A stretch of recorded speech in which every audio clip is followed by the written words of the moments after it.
আসসালামু আলাইকুম। গোলাপে ভরা একটা কেক ডেকোরেশন করব আজকে। কেকটা ছিল চকলেট ফ্লেভারের মধ্যে 2 পাউন্ড ওজনের। তো এটাকে আমি প্রথমে সুন্দর মতো ফিনিশিং করে নিব। আর কেকের ডিজাইনটা ছিল কাস্টমাইজ করা। ভাইয়া আমাকে একটা পিকচার দিয়েছিল। ওইটা আমারই আগের বানানো একটা কেক ছিল, দোতলা একটা কেক।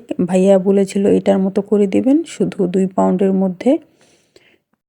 তো এখানে আমি কেকের উপর গোলাপগুলো করে নিচ্ছি। আর গোলাপগুলো করার জন্য আমি যে নজেলটা নিয়েছি এটার মধ্যে কোনো নাম্বার নেই। আমি গোলাপগুলো উপরে এক সাইডে করেছি, আর নিচে আরেক সাইডে করব।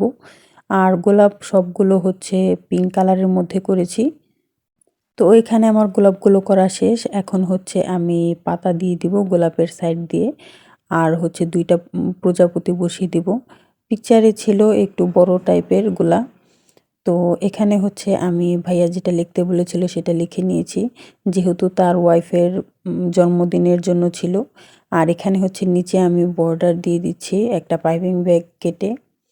কারেন্ট না থাকার কারণে সম্পূর্ণ ভিডিও করতে পারিনি।